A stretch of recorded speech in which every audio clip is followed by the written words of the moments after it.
Welcome back to another episode of Auto Amateur, and in this episode we're back in the Auto Amateur garage to answer some of your frequently asked questions about the JoyeAuto, Apple CarPlay and Android Auto install. We're also going to be talking about backup cam installation. Let's go check it out.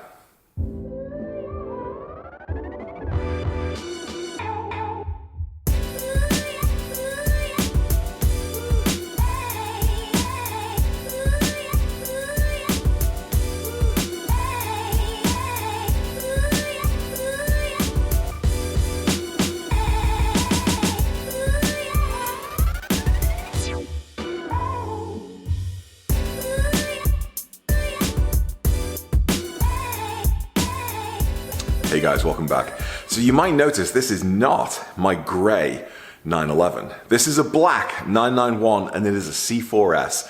It is an absolutely gorgeous example of a Porsche 911. It has beautiful aftermarket rims. It has all the features you'd want, from the leather seats, the air-cooled seats, you know, important for me, the moonroof, the Porsche sports exhaust. It's got it all. It's an absolutely gorgeous car. And it came in from Chicago yesterday. I'm in the process of installing the JoyeAuto CarPlay and Android Auto unit in it, as well as putting a wired backup cam into the car. So I thought this is a great opportunity to make a video.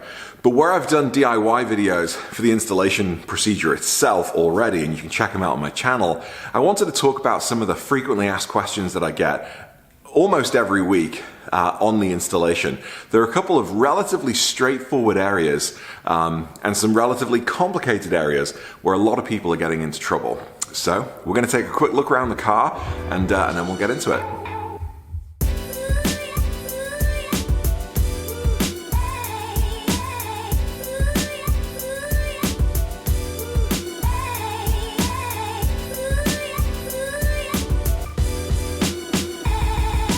Let's get started.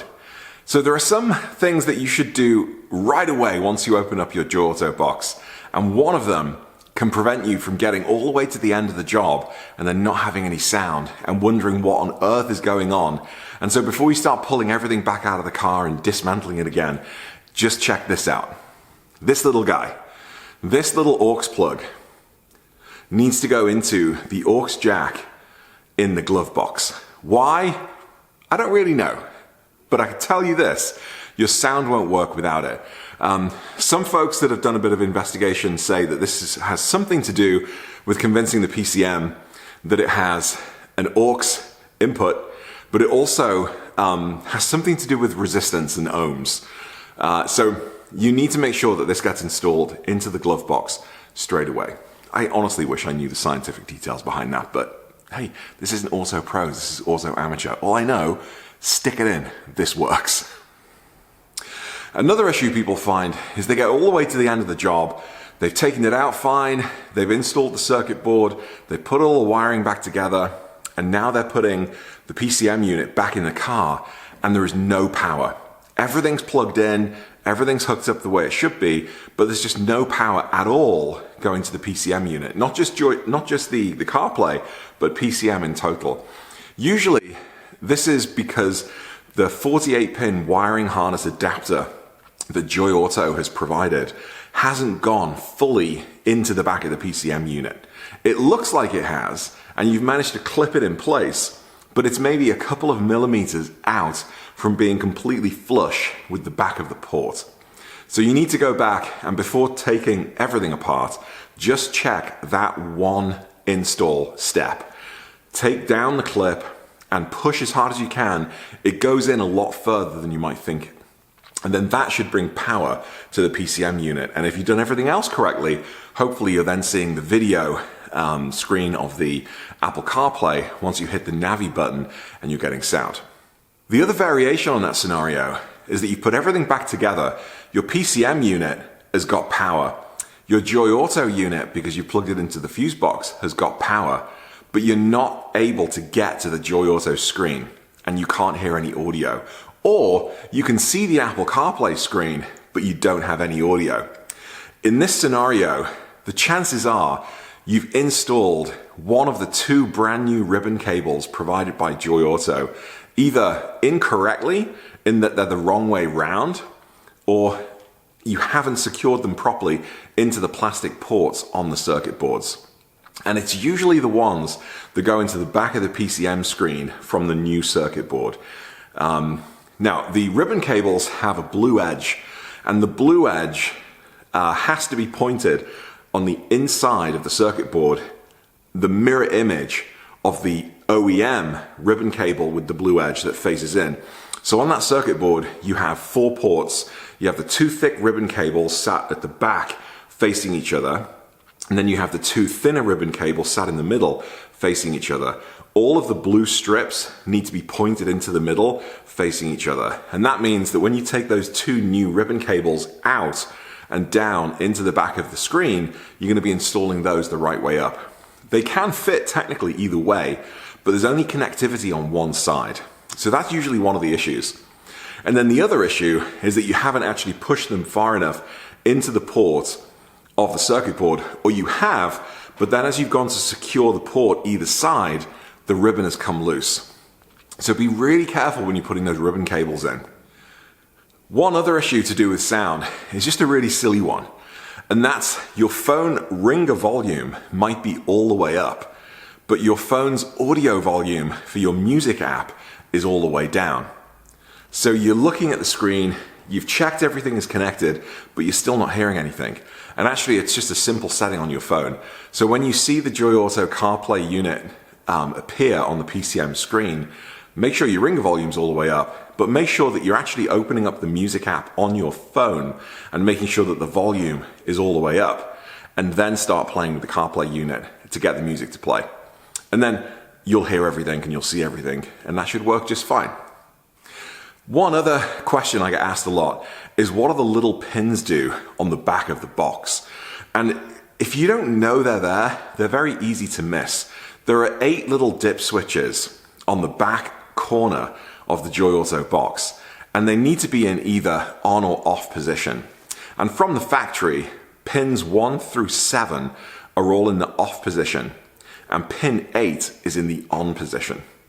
Now this is important if you have a backup cam from the factory, or if you're installing an OEM, this is really important if you have a backup cam from the factory or you're installing an aftermarket camera.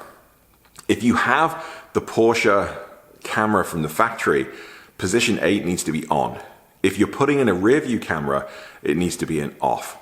So then the JoyeAuto system knows where to go to get the camera input to then project it on the screen. Very, very simple, very easy to miss. Now, if you're not sure about what the other ports do, look at the wiring manual that was provided from JoyeAuto, and in a little corner of that wiring diagram, that one sheet that came with the box, you'll see a little table. I think it's on the bottom left-hand side of the wiring diagram, and you'll see ports, I think 2, 4, 6, and 8, and ports 1, 3, 5, and 7 aren't actually for anything. They should all stay in the off position, but they tell you there specifically about what each of those do. So position 1, if you have it in the on position, you're not going to see the JoyeAuto screen when you turn the PCM on. You're going to see a touchpad configuration screen, and that's the only thing you're going to see. And you can use that switch if your touch screen isn't behaving exactly the way you want it to. Once you finish configuring the touchscreen, you can put position 1 back into off. And then the other couple of pins have something to do with the reverse guidelines when you have a backup cam. Do you want them on? Do you want them off? So check out the wiring diagram, and that should solve all your problems associated with backup cams and those little dip switches. One other little thing that can catch you is the little plug that goes into the circuit board. Again, can fit both ways, but it can only be installed the right way, one way. And that's with the 4 or 5 little pins. They almost look like knuckles on a fist. They should be pointing upwards away from the circuit board and not downwards. There's only one way to get connectivity, and that's for those pins to be faced upwards. Well, that's it for another video, guys. No, wait. There's one more. I'm sat here editing this video, and I've just forgotten one of the most important how-tos of this entire thing. If you have a Bose stereo system, there are 2 little orange wires in a single black wiring harness that are in the back of your factory 48-pin wiring harness. And the JoyeAuto extension doesn't extend those fiber optic wires, and they carry the audio. So if you've gone through everything else and you still can't get sound, but you've got the JoyeAuto screen, it's those orange wires.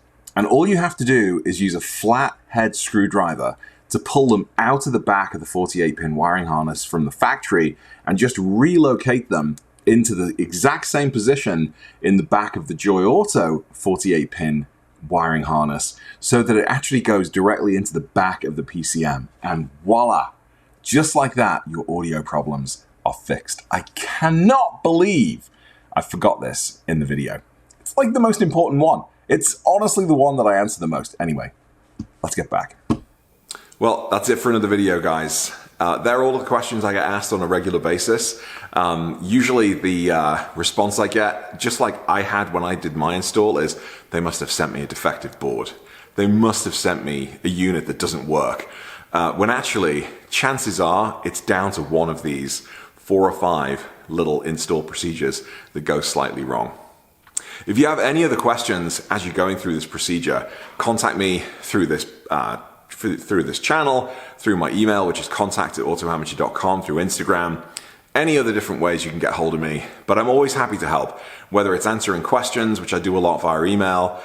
In some instances, people are so sort of at the end of their patience that I jumped on FaceTime and actually talked you through it face to face.